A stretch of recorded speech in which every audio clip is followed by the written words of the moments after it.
മക്കളെ, അപ്പോൾ നിങ്ങൾക്ക് എക്സാം ആയി തുടങ്ങിയല്ലോ അല്ലേ? ഇനി എക്സാമിന് അധികം ദിവസമില്ല. നിങ്ങളെല്ലാവരും പഠിച്ചു തുടങ്ങിയിട്ടുണ്ടാവും എന്ന് കരുതുന്നു.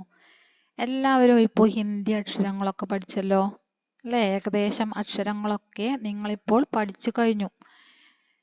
അപ്പോൾ എല്ലാ കുട്ടികളും നിങ്ങളുടെ പേര് ഹിന്ദിയിൽ എഴുതാൻ പഠിച്ചില്ലേ? നാം കണ്ടോ, ഇവിടെ നാം നാം ഇത് നാ എന്ന അക്ഷരമാണെന്ന് പഠിച്ചു. ഇത് ദീർഘമാണ്, ഇത് മ. അപ്പം ചേർത്ത് വായിക്കുന്നത് നാം നാം. അതിന്റെ നേരെ നിങ്ങൾ നിങ്ങളുടെ പേര് എഴുതി കൊടുക്കുക. നാം എന്ന് പറഞ്ഞാല് നിങ്ങളുടെ പേരെന്താണോ അത് എഴുതണം. നിങ്ങൾ ഹിന്ദിയിൽ എഴുതാൻ പഠിച്ചിട്ടുണ്ടായിരിക്കും നിങ്ങളുടെ പേര്. അത് നിങ്ങൾ നാം എന്നതിന്റെ സ്ഥാനത്ത് എഴുതാം. ഇപ്പൊ ശ്രീഹരി എന്നാണ് പേര് എന്നുണ്ടെങ്കിൽ ശ്രീഹരി എന്നവിടെ എഴുതാം. പിന്നെ കക്ഷ ക്ലാസ്, ഏത് ക്ലാസ്സിലാണ്? 5 അല്ലേ? അപ്പൊ 5 എന്ന് എഴുതാം. സ്കൂൾ, ഏത് സ്കൂളിലാണോ പഠിക്കുന്നത് ആ സ്കൂളിന്റെ പേരും എഴുതാം. ഓക്കെ, തീർച്ചയായും നിങ്ങൾ പേര് എഴുതാൻ പഠിച്ചിരിക്കണം. എന്നിട്ട് ഹിന്ദിയിൽ നിങ്ങളുടെ പേര് എഴുതണം. ഇനി അടുത്തതായിട്ട് നമുക്ക് കുറച്ച് മീനിങ് പഠിക്കണം. നിങ്ങൾക്ക് ക്വസ്റ്റ്യൻ വന്നു കഴിഞ്ഞാൽ ചെയ്യാൻ നിങ്ങൾക്ക് വളരെയധികം ആവശ്യമായിട്ടുള്ള കുറച്ച് മീനിങ്ങുകളാണ് നമ്മൾ നോക്കുന്നത്. നിങ്ങൾക്ക് ഇവിടെ എന്താ ഒരു പൂമൊട്ടിന്റെ ചിത്രം തന്നിട്ടുണ്ട് അല്ലേ? അതുപോലെ തന്നെ ഒരു പക്ഷിയുടെ ചിത്രവും തന്നിട്ടുണ്ട്. നിങ്ങൾക്ക് എക്സാം ഇതുപോലെ പിക്ചർ തരും. പിക്ചർ തന്നിട്ട് ഈ പിക്ചറിന്റെ പേര് എന്താണോ അത് നിങ്ങളോട് എഴുതാൻ പറയും. ഇതിന്റെ താഴെ ഇങ്ങനെ പേര് തരൂല. നിങ്ങൾക്കത് ചിലപ്പോൾ ക്വസ്റ്റ്യനിൽ ഉണ്ടായിരിക്കും, ചിലപ്പോൾ ക്വസ്റ്റ്യനിൽ ഉണ്ടാവാൻ സാധ്യതയില്ല. അപ്പൊ നിങ്ങൾ ഒറ്റയ്ക്ക് എഴുതേണ്ടി വരും. അപ്പൊ ഒറ്റയ്ക്ക് എഴുതേണ്ടി വരും എന്ന രീതിയിൽ നിങ്ങൾ പഠിച്ചു വെക്കണം. അപ്പൊ ഇതെന്താണ് സാധനം? പൂമൊട്ടാണ്. പൂമൊട്ടിന് എന്താ പറയുന്നത്? കലി. എന്താണ് പറയുന്നത്? കലി. പൂമൊട്ടിന് കലി എന്നാണ് പൂമൊട്ടിന് പറയുന്നത്. യഹ് കലി ഹെ, യഹ് കലി ഹെ. അപ്പൊ നിങ്ങൾക്ക് ക്വസ്റ്റ്യൻ വരാണ്, യഹ് ക്യാ ഹെ എന്ന ക്വസ്റ്റ്യൻ വന്നൊന്ന് വിചാരിക്കാം. ക്യാ, ക്യാ എന്ന് പറഞ്ഞാൽ എന്ത്? ക്യാ എന്ത്? ക്യാ എന്ത്? യഹ് കലി ഹെ എന്നതിന്റെ ക്വസ്റ്റ്യൻ യഹ് ക്യാ ഹെ എന്നാണ് ചോദിക്കുക. അപ്പൊ ക്യാ എന്ന് പറഞ്ഞാൽ എന്താണ്? എന്ത്. അപ്പൊ നിങ്ങൾ ആൻസർ എഴുതേണ്ടത് യഹ് കലി ഹെ. കലി, കലി എന്നാണ് പൂമൊട്ടിന് പറയുന്നത്. ഇനി ഈ പിക്ചർ നോക്കൂ, ഇതെന്താണ്? ചിടിയ അല്ലെ? ചിടിയ. എങ്ങനെയാണ് എഴുതേണ്ടത്? ചിടിയ. ചിടിയ കണ്ടോ എങ്ങനെയാണ് എഴുതിയിരിക്കുന്നത്? എഴുതി പഠിക്കുക. 10 പ്രാവശ്യം എഴുതി പഠിക്കുക ഓരോന്നും. കലി 10 പ്രാവശ്യം, കലി കലി അങ്ങനെ പറഞ്ഞ് 10 പ്രാവശ്യം എഴുതി പഠിക്കുക. അതുപോലെ തന്നെ ചിടിയ 10 പ്രാവശ്യം എഴുതി പഠിക്കണം. ഇനി നമുക്ക് നോക്കാം. ഇത് കളറിന്റെ പേരാണ് ഇവിടെ. കളർ ലാൽ, ഹര, കാല, നീല.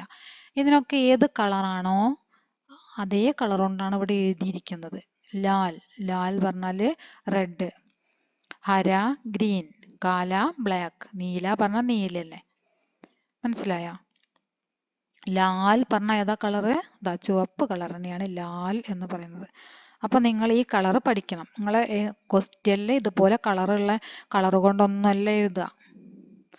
മനസ്സിലായോ? അപ്പൊ നിങ്ങൾക്ക് കണ്ടെത്താൻ പറ്റൂല. അതുകൊണ്ട് എന്ത് ചെയ്യണം? എഴുതി പഠിക്കണം. ലാൽ എന്ന് പറഞ്ഞാല് ചുവപ്പാണ്.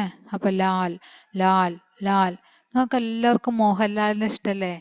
അപ്പോൾ ഓർത്ത് വെക്കുക, മോഹൻലാലിനെ ഓർത്താൽ മതി, ലാൽ. അപ്പൊ എന്താണ്? ലാൽ എന്നത് ചുവപ്പ്. ലാൽ ചുവപ്പാണ്. ഹര,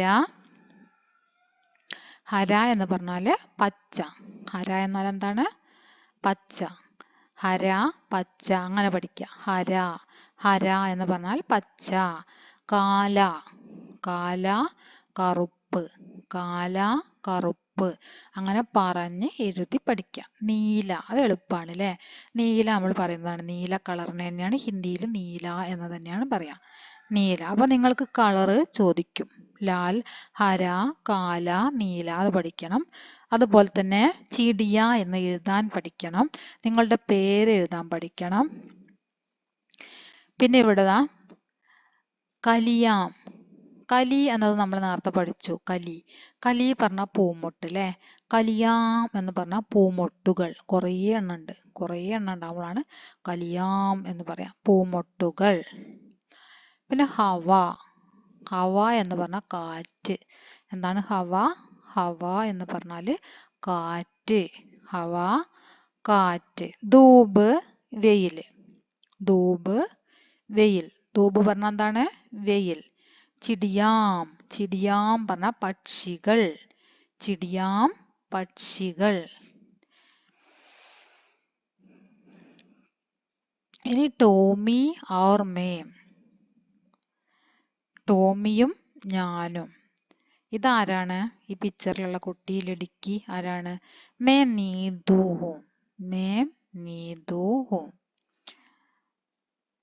അപ്പൊ യഹ് കോൻ ഹേ, ഇത് ആരാണ്? എന്താണ് ഇതിന്റെ ക്വസ്റ്റ്യൻ ചോദിക്കുക? യഹ് കോൻ ഹേ എന്നാണ് ചോദിക്കുക. കോൻ. കോൻ പറഞ്ഞ ആര്. ക്യാ എന്ന് പറഞ്ഞാൽ എന്ത്. കോൻ എന്ന് പറഞ്ഞാൽ ആര്. യഹ് കോൻ ഹേ, ഇതാരാണ്? ഇതാരാണ്? യഹ് നീതു. ആരാണ്? യഹ് നീതു ഹേ. യഹ് കോൻ ഹേ ചോദിച്ചാല് യഹ് നീതു ഹേ എന്ന് എഴുതാം. മനസ്സിലായോ? ഇനി ഇതിൽ നിങ്ങൾക്ക് ചോദിക്കുന്നത് അതുപോലെ തന്നെ നമുക്ക് കോൻ, ക്യാ, കഹാം. കഹാം പറഞ്ഞാൽ എവിടെ. കഹാം പറഞ്ഞാൽ എന്താണ്? എവിടെ. കഹാം എവിടെ. ഇവിടെ നിങ്ങൾക്ക് ടെക്സ്റ്റ് ബുക്കിൽ തന്നെ ഉണ്ട് അത്. അതൊന്ന് നമുക്ക് നോക്കാം. കണ്ടോ? നിങ്ങൾക്ക് ഇവിടെ തന്നിരിക്കുന്നു ഘർ മേം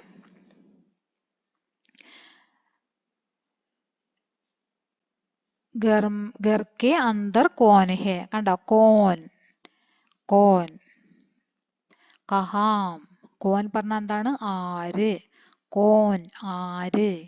കോൻ പറഞ്ഞാൽ ആര്. ആരാണ് ചോദിക്കൂലേ? ഘർ കെ അന്തർ കോൻ ഹെ, വീട്ടിനുള്ളിൽ ആരാണ്. വീട്ടിന്റെ ഉള്ളിൽ ആരാണുള്ളതെന്നാ ചോദിച്ചത്. കണ്ടോ? ഒരു വീട് ഇവിടെ നമ്മൾ കാണുന്നുണ്ട്. ഘർ. കണ്ടില്ലേ? ഈ ഘറിന്റെ ഉള്ളിൽ ആരാണുള്ളത്? ലടുക്ക. കണ്ടോ? ഒരു ആൺകുട്ടി ഇവിടെ നിൽക്കുന്നത് കണ്ടോ? നല്ല ഉഷാറായിട്ടുള്ളൊരു ആൺകുട്ടി നിൽക്കുന്നുണ്ടല്ലേ? അത് വീട്ടിന്റെ ഉള്ളില് നിൽക്കുകയാണ് ഈ ആൺകുട്ടി. അപ്പൊ എന്താ പറയുന്നത്? ഘർക്കെ അന്തർ. ഘർക്കെ അന്തർ ലടുക്കാ ഹെ. ആരാണ്? ലടുക്ക. ഘർക്കെ അന്തർ ലടുക്കാ ഹെ. അങ്ങനെ നിങ്ങൾക്ക് സെന്റൻസ് തരും. നിങ്ങൾ അത് കണ്ടെത്തി എഴുതിയാൽ മതി. ഇവിടെ താഴെ കണ്ടോ? ഘർക്കെ അന്തർ ലടുക്കാ ഹെ. ഇവിടെ ഉണ്ട്. നിങ്ങൾ വായിക്കാൻ പഠിക്കണം. വായിക്കാൻ പഠിച്ചു കഴിഞ്ഞാലാണ് നിങ്ങൾക്ക് അത് എടുത്തിട്ട് എഴുതാൻ പറ്റുക. അതുമല്ല മീനിങ് കൂടെ മനസ്സിലാക്കണം. ഘർക്കെ അന്തർ കോൻ ഹെ എന്നാണ് ചോദിച്ചത്. വീടിനുള്ളിൽ ആരാണ് എന്നാണ് ചോദിച്ചത് എന്ന് നിങ്ങൾക്ക് അറിയണം. അപ്പോഴാണ് നിങ്ങൾക്ക് അതിന്റെ ആൻസർ എഴുതാൻ പറ്റുക. ഘർക്കെ അന്തർ ലടുക്കാ ഹെ, വീടിനുള്ളിൽ ആൺകുട്ടിയാണ്. മനസ്സിലായോ? ഇനി അടുത്തത് കുത്ത കഹാം ഹെ. ഇതൊരു കുത്തുണ്ട്. കുത്ത. ഇതാ കണ്ടോ? കുത്ത നിൽക്കുന്നത്. കുത്ത. കുത്ത പറഞ്ഞാൽ നായക്കാണ് കുത്ത എന്ന് പറയുന്നത്. കുത്ത. ഡോഗാണ് കുത്ത. കുത്ത കഹാം ഹെ എന്നാണ് ചോദിച്ചിരിക്കുന്നത്. കഹാം പറഞ്ഞ ഇവിടെ. എവിടെയാണ് ഇത് നിൽക്കുന്നത്? വീടിന്റെ പുറത്താണ് അല്ലേ? വീടിന്റെ പുറത്താണ് നിൽക്കുന്നത്. വീടിന്റെ അകത്തല്ലല്ലോ. അകത്ത് ആൺകുട്ടിയാണുള്ളത്. വീടിന്റെ പുറത്താണുള്ളത്. പുറത്ത് എന്നുള്ളത് എന്താ പറയാ? ബാഹർ. അപ്പൊ നമ്മൾ ഇവിടെ എഴുതിയിട്ടുണ്ടോ നോക്കാം. ഘർക്കെ ബാഹർ എന്നുണ്ടാവും. കുത്ത ഘർക്കെ ബാഹർ ഹെ. കണ്ടോ? കുത്ത ഘർക്കെ ബാഹർ ഹെ. അപ്പൊ അതാണ് എൻ്റെ ആൻസർ വരുന്നത്. അപ്പൊ നമ്മൾ രണ്ടെണ്ണം പഠിച്ചു. കഹാം എന്ന് പറഞ്ഞാലും കോൻ എന്ന് പറഞ്ഞാലും പഠിച്ചു. കോൻ പറഞ്ഞാൽ എന്താണ്? അതെ, ആര് എന്നാണ് കോൻ എന്ന് പറഞ്ഞാൽ. കഹാം. കഹാം എന്ന് പറഞ്ഞാൽ എവിടെ. കഹാം. കഹാം പറഞ്ഞാൽ എന്താണ്? എവിടെ. മാം കഹാ ഹേ ചോദിക്കും. അമ്മ എവിടെയാണ് ചോദിക്കും അല്ലേ? കഹാം പറഞ്ഞാൽ എന്താണ്? എവിടെ. നദീമേം ക്യാ ഹേ. ക്യാ എന്ന് പറഞ്ഞാൽ എന്താണ്? എന്ത്. നദീമേ ക്യാ ഹേ. നദിയിൽ എന്താണുള്ളത്. നദീമേ ക്യാ ഹേ. നമ്മൾ ഈ പിക്ചറിൽ നദി കാണുന്നുണ്ട്. കണ്ടോ? നദി. ഈ നദിയിൽ എന്താ ഉള്ളത്? മച്ചലി. നമ്മൾ പഠിച്ചതാണ് മച്ചലി അല്ലേ? അപ്പൊ നദീമേ ക്യാ ഹേ. നദിയിൽ എന്താണുള്ളത്? നദിയിൽ എന്താ ഉള്ളത്? മച്ചലി. അപ്പൊ ഇവിടെ നോക്കിയാൽ നമുക്കത് കിട്ടും. നദീമേ മച്ചലി ഹേ. നദീമേ മച്ചലി ഹേ. കണ്ടില്ലേ? നദിയിൽ ആരാണ്? നദിയിൽ മീനാണുള്ളത്. ഇനി അടുത്ത ക്വസ്റ്റ്യൻ. ബഗീച്ചെ മേ കോൻ ഹേ. ബഗീച്ചെ. ബഗീച്ചെ പറഞ്ഞ തോട്ടം. പൂന്തോട്ടം ഇവിടെ ഉണ്ട് കണ്ടോ, പൂന്തോട്ടം. ഈ ഉദ്യാനത്തിൽ ആരാണുള്ളത്? ഒരു പെൺകുട്ടി ഉണ്ട് അല്ലേ? അപ്പൊ ലടുക്കി എവിടെ? ബഗീച്ചേ മേ ലടുക്കി ഹെ കണ്ടോ, ബഗീച്ചേ മേ ലടുക്കി ഹെ, ലടുക്കി ബഗീച്ചേ മേ ലടുക്കി ഹെ എന്ന അതിന്റെ ആൻസർ ആയിട്ട് എഴുതി കൊടുക്കാം. അടുത്തത് ചിടിയ കഹാം ഹെ. ചിടിയ പറഞ്ഞാൽ എന്താണ്? പക്ഷിയാണ് അല്ലെ ചിടിയ. ഇവിടെ ചിടിയനെ നിങ്ങൾ എവിടെയെങ്കിലും കാണുന്നുണ്ടോ? ഈ പിക്ചറിൽ എവിടെയെങ്കിലും ചിടിയനെ കാണുന്നുണ്ടോ? ഇവിടെ ഒരു ചിടിയ ഉണ്ട് അല്ലേ, ചിടിയ. എവിടെയാണ് ഈ ചെടി ഇരിക്കുന്നത്? മരത്തിന്റെ കൊമ്പിലാണ് ഇരിക്കുന്നത്. മരത്തിന് എന്താ പറയാ? പേട് അല്ലേ? എന്താണ് മരത്തിന് പറയുന്നത്? പേട്. അപ്പൊ ഇവിടെ അതിന്റെ ആൻസർ ഉണ്ടായിരിക്കും, നമുക്ക് നോക്കാം. ചിടിയ എവിടെയാണ് എന്നത്? ചിടിയ പേട് പർ ഹേ കണ്ടോ, ചിടിയ പേട് പർ ഹേ. അടുത്തത് പൗതേമേ ക്യാ ഹേ. പൗത എന്ന് പറഞ്ഞാൽ ചെടിയാണ്. പൗത പറഞ്ഞാൽ എന്താണ്? ചെടി. കണ്ടോ അവിടെ ഒരുപാട് ചെടികളുണ്ട്. പൗത ഇവിടെ എന്തുണ്ട്? ഒരുപാട് ചെടികളുണ്ട്. പൗതേം. ഈ ചെടികളിലൊക്കെ എന്താ ഉള്ളത്? പൂക്കളുണ്ട്. പൂവിന് എന്താ പറയാ? ഫൂൽ. പൂവിന് എന്താ പറയുന്നത്? ഫൂൽ എന്നാണ് പൂവിന് പറയുന്നത്. അപ്പൊ ഈ ചെടികളിലൊക്കെ പൂക്കൾ ഉണ്ട് അല്ലേ? പൗതേമേ ഫൂൽ ഹേ. അപ്പൊ നമുക്ക് നോക്കാം അതിന്റെ ആൻസർ എവിടെയാണ്. പൗതേമേ ഫൂൽ ഹേ കണ്ടോ, പൗതേമേ ഫൂൽ ഹേ. ചെടിയിൽ എന്താ ഉള്ളത്? ചെടിയില് പൂക്കൾ ഉണ്ട്. അപ്പൊ ഒന്നുകൂടെ ചോദിക്കട്ടെ, കഹാം എന്ന് പറഞ്ഞാൽ, കോൻ ആദ്യം തുടങ്ങാം. കോനാണല്ലോ ഇവിടെ ആദ്യം ഉള്ളത്. കോൻ എന്ന് പറഞ്ഞാൽ എന്താണ്? ആര്. കോൻ എന്ന് പറഞ്ഞാൽ ആര്? കഹാം എവിടെ, ക്യാ എന്ത്. കോൻ ആര്, കഹാം എവിടെ, ക്യാ എന്ത്. ഇനി ഈ പിക്ചറിലുള്ള ഓരോന്നിന്റെയും പേര് നമുക്ക് പഠിക്കാം. നേരത്തെ നമ്മൾ ക്വസ്റ്റ്യൻ ആൻസർ ആയിട്ട് പഠിച്ചതാണ്. ഒന്നുകൂടെ നമുക്ക് നോക്കാം ഇതിനൊക്കെ എന്താണ് പറയുന്നതെന്ന്. ഇത് വീടാണ് അല്ലെ? വീടിന് എന്താ പറയുന്നത്? ഗർ. വീടിന് പറയുന്നത് ഗർ. ഗർ എന്ന് പറഞ്ഞാൽ വീട്. എന്താണ്? ഗർ. എങ്ങനെയാണ് ഗർ എന്ന് എഴുതുന്നത്? ഗർ എന്ന് ഇങ്ങനെയാണ് എഴുതുന്നത്, ഗർ. ഈ രണ്ടാമത്തെ സെന്റൻസിലുള്ള ഫസ്റ്റ് എഴുതിയിരിക്കുന്നതാണ് ഗർ. ഗ എന്ന അക്ഷരമാണത്, ഗ. ഗ. ഇത് ദ എന്ന അക്ഷരമാണ്, പൗതേ ദ. ഈ ഗായും ധായും കൂടെ മാറിപ്പോവരുത്. ഇതിലുള്ള വ്യത്യാസം എന്ന് പറയുന്നത്, ഗ എന്ന അക്ഷരത്തിന് ഫുള്ളായിട്ട് മുകളിൽ വരച്ചിട്ടുണ്ട് അല്ലെ? ഒന്ന് ശ്രദ്ധിച്ചു നോക്ക്, ചെറിയ വ്യത്യാസം മാത്രമേ ഉള്ളൂ. ഈ ഗ എന്ന അക്ഷരത്തിന് ഫുള്ളായിട്ട് മുകളിൽ വരച്ചിട്ടുണ്ട്. ദ എന്ന അക്ഷരത്തിനോ ഫുള്ളായിട്ട് വരച്ചിട്ടില്ല. ദ എന്ന് എഴുതുമ്പോഴേ ഈ ദ എന്നുള്ള ഈ വര ഉണ്ടല്ലോ, അതിന് മാത്രമേ മുകളിൽ വരച്ചിട്ടുള്ളൂ. അതാണ് ഇത് രണ്ടും തമ്മിലുള്ള വ്യത്യാസം. പിന്നെ ദ എഴുതുമ്പോൾ ഇവിടെ അങ്ങനെ ഒരു മുറുക്കം അങ്ങനെ വരുന്നുണ്ട്. ഗ എന്ന് എഴുതുമ്പോൾ അതില്ല. ഗ എന്നിങ്ങനെ ഒഴുക്കനായിട്ട് തന്നെ എഴുതിയിരിക്കുകയാണ്. മനസ്സിലായില്ലേ? അപ്പൊ ഇത് ഗർ എന്നാണ് വായിക്കുന്നത്. എന്താണ് വായിക്കുന്നത്? ഗർ. ഗർ കെ അന്തർ ലഡ്കാ ഹേ. നമ്മളിപ്പോ നോക്കിയത് ഈ വീടിന് എന്താണ് പറയാ ഹിന്ദിയിൽ എന്നാണ് അല്ലെ? വീടിന് ഗർ എന്താ പറയുന്നത്? ഗർ എന്നാണ് പറയുന്നത്. ഇത് ലഡ്ക, ഗർ. വീടിന്റെ ഉള്ളിൽ നിൽക്കുന്നത് ആരാണ്? ലഡ്ക. ലഡ്ക എന്താണ്? ലഡ്ക. ഇത് കുത്ത. കുത്ത. നായ്ക്ക് എന്താ പറയുന്നത്? കുത്ത. കുത്ത. ലഡ്കി. പൂന്തോട്ടത്തിൽ നിൽക്കുന്നത് ആരാണ്? ലഡ്കി. ആരാണ്? ലഡ്കി. ലഡ്കിയാണ് പൂന്തോട്ടത്തിൽ നിൽക്കുന്നത്. പേട്. മരം. മരത്തിന് മുകളിൽ ആരാ നിൽക്കുന്നത്? ഒരു ചിടിയുണ്ട് അല്ലേ? ഇതെന്താണ്? പേട്. ഇതിനെന്താ പറയുന്നത്? മരത്തിന് പേട്. എന്താണ്? പേട് എന്ന് പറഞ്ഞാൽ മരം. പേട് മരം. ചിടിയ പക്ഷി. ചിടിയ പക്ഷി. ചിടിയ എന്ന് പറഞ്ഞാൽ എന്താണ്? പക്ഷി. പേട് മരം. പേട് എന്നെങ്ങനെയാണ് എഴുതുക നോക്കാം നമുക്ക്. പേട് ഇങ്ങനെയാണ് പേട് എന്ന്. പാ എന്ന് എഴുതുക. പാന്റെ മുകളിൽ എ ചിഹ്നിട, പിന്നെ ഡാ എന്ന് എഴുതുക. പേട്. ചിടിയ. ഈ ചിഹ്നിട, ചാന്ന് എഴുതുക, വീണ്ടും ഈ ചിഹ്നിട, ഡാ എന്ന് എഴുതുക, പിന്നെ യാ എന്ന് എഴുതുക. ചിടിയ. ചിടിയ എന്ന് പറഞ്ഞാൽ പക്ഷി. പേട് മരം. കുത്ത. ഇതാ അവിടെ കുത്ത എന്നുണ്ട്. കുത്ത എന്ന് പറഞ്ഞാൽ എന്താണ്? നായ്ക്ക് പറയുന്ന പേരാണ് കുത്ത. ഡോഗാണ് കുത്ത. കാ എന്ന് എഴുതാ, ഊച്ചിന്നിട. കാ എന്ന് എഴുതിയിട്ട് ഊച്ചിന്നിട. പിന്നെ 2 താ. ഒരു താന്റെ പകുതിയും ഒരു താ ഫുള്ളായിട്ടും ഇടാം. ഒരു താ പകുതി എഴുതുള്ളൂ. താ അങ്ങനെ എഴുതി തുടങ്ങിയിട്ട് ഇങ്ങനെ ഇവിടെ നിർത്തുക. താ എന്ന് നമ്മൾ എഴുതുമല്ലോ, നമ്മൾ ഇങ്ങനെ എഴുതി വരുമ്പോൾ പകുതിക്ക് വെച്ചാണ് നിർത്തുക. എന്നിട്ട് അടുത്ത താ ഫുള്ളായിട്ട് എഴുതി കൊടുക്കുക. ഓക്കെ, കുത്ത. ഇനി അടുത്ത നോക്കാം. ചിടിയ നോക്കി, ലഡുക്ക നോക്കിയിട്ടില്ല അല്ലേ? ഗർ നോക്കി, കുത്ത നോക്കി, പേട് നമ്മൾ എങ്ങനെ എഴുതാന്നത് കണ്ടു. ഇനി നമുക്ക് നോക്കേണ്ടത് ലഡുക്ക എന്നാണ്. ലഡുക്ക, ഇതാണ് ലഡുക്ക. കണ്ട, ല, പിന്നെ ഡ, പിന്നെ ക, ആ എന്ന ചിഹ്നം. കാ, ലഡുക്ക. കണ്ട, ല, ഡ, ക എന്ന് എഴുതാം. അപ്പോൾ ലഡുക്ക വായിക്കും. ലഡുക്ക. പിന്നെ ഒരു പെൺകുട്ടി ഉണ്ടല്ലേ പൂന്തോട്ടം നിൽക്കണ, ലടുക്കി. ലടുക്ക പഠിച്ചു കഴിഞ്ഞാൽ ലടുക്കി എന്ന് എഴുതാൻ വളരെ സിമ്പിളാണ്. കാരണം ക എന്നതിന് ഇവിടെ ദീർഘാണ്. അത് ലാസ്റ്റ് നമ്മളിങ്ങനെ ഈ ചിഹ്നം ഇട്ട് കൊടുത്താൽ മതി. ലടുക്കി. മനസ്സിലായില്ലേ?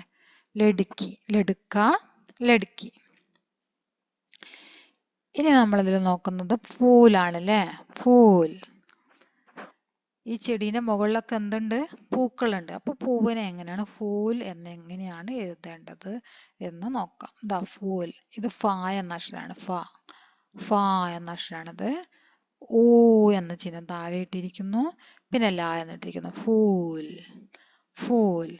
ചെടി എന്നത് എന്താ പറയാൻ നോക്കാം. ഫൂൽ എന്ന് പറഞ്ഞാൽ എന്താണ്? പൂവാണ്. ഫൂൽ എന്ന് പറഞ്ഞാല് പൂവിനെയാണ് ഫൂൽ എന്ന് പറയുന്നത്.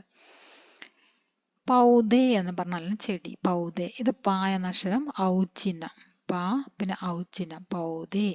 പൗധെ എന്ന് പറഞ്ഞാൽ ചെടി. പൗധെ, ചെടി. ഇതാ പൗധെ കണ്ടോ? പൗധെ ചെടികൾ കണ്ടോ? പൗധയാണ് ചെടി. പൗധെ, ചെടി. അപ്പൊ നമ്മൾ ഇതിലുള്ള എല്ലാം പഠിച്ചു കഴിഞ്ഞു. പൗധെ പറഞ്ഞ ചെടി, ഫൂൽ പറഞ്ഞ പൂവ്, ഗർ വീട്, അന്തർ ഉള്ളിൽ, ലഡുക്ക ആൺകുട്ടി, ചിടിയ പക്ഷി, പേട് മരം, നദി നദി, മച്ചലി മത്സ്യം, ബഗീച്ചെ പൂന്തോട്ടം, ബഗീച്ചെ പൂന്തോട്ടം, ബഗീച്ചെ പൂന്തോട്ടം, ലടുക്കി പെൺകുട്ടി, ലടുക്കി പെൺകുട്ടി, ലടുക്കി പെൺകുട്ടി. കുത്ത, കുത്ത പറഞ്ഞ നായയാണ്. ഗർ വീട്. ഗർ എന്താണ്? വീട്. ഗർ വീട്. ബാഹർ പുറത്ത്. ബാഹർ പുറത്ത്. ബാഹർ എന്ന് പറഞ്ഞാല് പുറത്ത്. ഗർ കെ ബാഹർ വീടിന് പുറത്ത്. കെ എന്നതിന് ന് എന്നർത്ഥമാണുള്ളത്. കെ എന്നതിന് ന്. ഇവിടെ ന് എന്നാണ് അർത്ഥം. ഇത് നേ, ന്, ഡേ, ഡേ, ഉള്ള, ലേ അത്രയും അർത്ഥം വരുന്നുണ്ട്. അതൊന്നും നിങ്ങൾ പഠിക്കാനായിട്ടില്ല. 5ാം ക്ലാസ്സിൽ എത്തിയിട്ടുള്ളൂ. അപ്പൊ ഗർക്കെ ബാഹർ വീടിന് പുറത്ത്. വീടിന് പുറത്ത് എന്നർത്ഥം വന്നു. നിങ്ങൾ ഇതിലുള്ള കഹാം, കോൻ, ക്യാ ഇതാണ് തീർച്ചയായിട്ടും പഠിച്ചു വെക്കേണ്ട കാര്യം. പിന്നെ ഓരോന്നും കണ്ടാൽ തിരിച്ചറിയാനും പഠിക്കണം. പൗധെ എന്ന് എഴുതിയ കണ്ടാൽ അത് പൗധയാണ്, ചെടിക്കാണ് അങ്ങനെ പറയുന്നത്, ഇങ്ങനെ എഴുതുന്നത് എന്ന് നിങ്ങൾ തിരിച്ചറിയാനുള്ള കഴിവും കൂടെ നിങ്ങൾക്ക് ഉണ്ടായിരിക്കണം. അപ്പോൾ ക്വസ്റ്റ്യൻ ആൻസർ എഴുതാൻ നിങ്ങൾക്ക് പറ്റും. ഓക്കെ. അപ്പം നിങ്ങൾ ചെയ്യേണ്ട കാര്യം ടെക്സ്റ്റ് ബുക്ക് നന്നായിട്ട് വായിക്കാൻ ശ്രമിക്കുക. അക്ഷരങ്ങളൊക്കെ നന്നായിട്ട് പഠിക്കുക. ചിഹ്നങ്ങൾ ചേർത്തിട്ട് വായിക്കാൻ ശ്രമിക്കുക.